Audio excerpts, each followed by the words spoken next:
मालेगांव शहर में इलेक्शन के दौरान एमआईएमडी और इस्लाम पार्टी जी वे कह रहे हैं कि फिरका परस्त बीजेपी का भगवा झंडा वो कारपोरेशन पे भड़कने नहीं देगी, क्या है? देखो, मालेगांव सेंट्रल की राजनीति तो अपने समझ के बाहर है।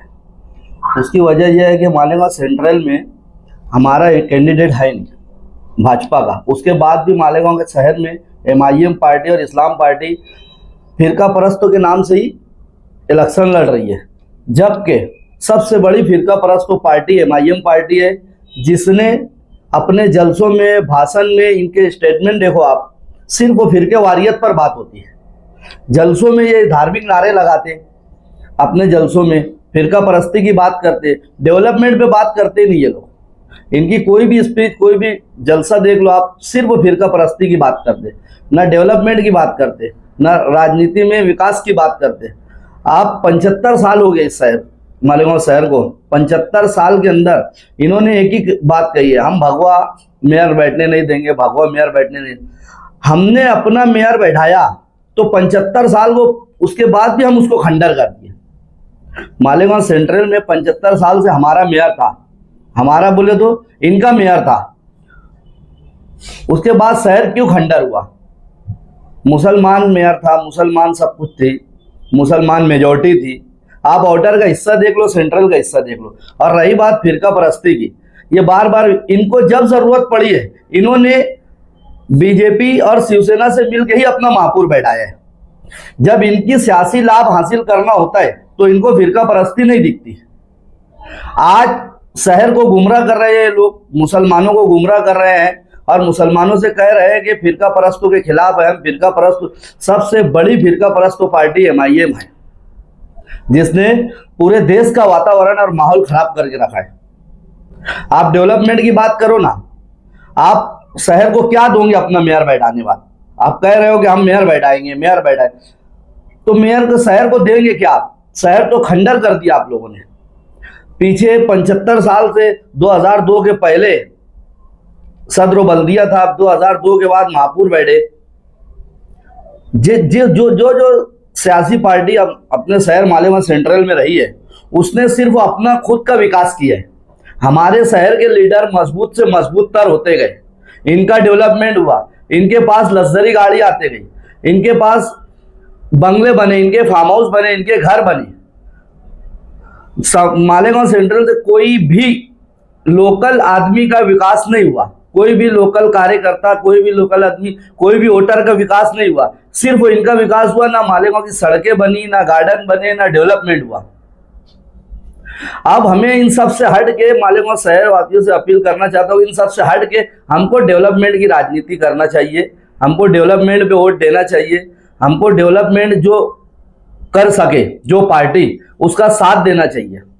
वक्त का तकाजा है ये, वक्तों के साथ चलना पड़ेगा हमें, क्योंकि मालेगांव गली से लेकर दिल्ली तक हमारी बीजेपी की सरकार है।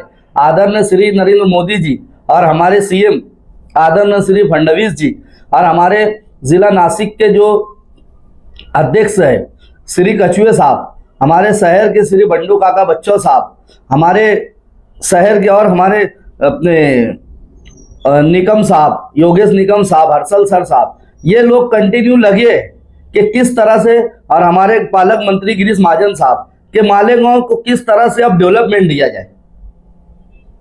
बड़ा अफसोस का मुकाम है। पीछे कुछ दिन पहले मेरे डिपार्टमेंट के एक बड़े अधिकारी से बात हुई, वो जा चुके शहर से, तो उन्होंने मुझसे कहा कि अब्दुल रहमान, ये कौन से सिमतों में आप चले गए बीजेपी? मौला सर, वक्तों के साथ चलना पड़ेगा। तो उन्होंने बड़े अफसोस के साथ कहा मुझसे कि मुझे बहुत दया आई मालेगांव सेंट्रल पे, कि जब मालेगांव की सेंट्रल की मैं रास्ते में गुजरता था, महलों में जाता था, तो मुझे रोना आता था कि किस तरह से मुसलमानों की इन्होंने भेड़ बकरी की जिंदगी करके रख दी है।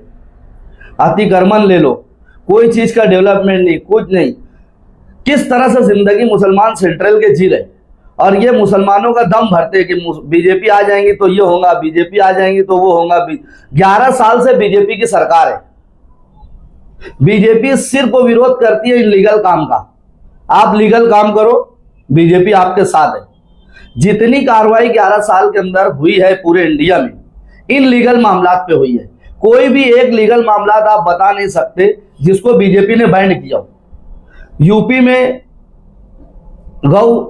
यूपी में सलाडर हाउस का मामला रहा तो वहां भी आप जाकर देखो, जितने गैर कानूनी सलाडर हाउस थे यूपी में उसमें बैंड किया गया। जो कानूनी सलाडर हाउस है वो आज भी चालू है, मालेगांव में भी चालू है, लीगल तरीके से बीजेपी, क्योंकि कांग्रेस सरकार 75 साल के अंदर मुसलमानों को सिर्फ बाहुबली दी है, ड्रग्स दी है, एमडी दी है, और उसके साथ साथ इनको जाहिल बना के रखी है, इनको वोट बैंक बना के रखी है, इनका फ्यूचर, इनके बच्चों का फ्यूचर बर्बाद कर दी है।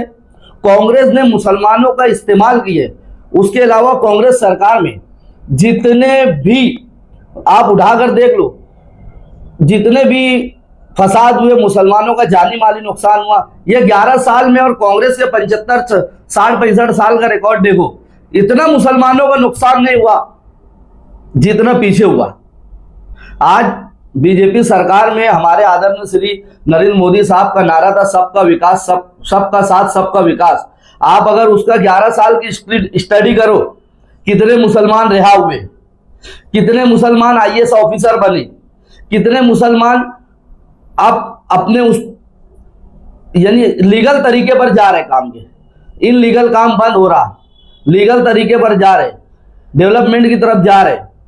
मुसलमानों का सियासी कैरियर बर्बाद करने वालों भी कांग्रेस है, उसको अपना वोट बैंक बना के और जमीयत का इस्तेमाल करके इसने मुसलमानों का हिंदुस्तान में खराबा कर दिया।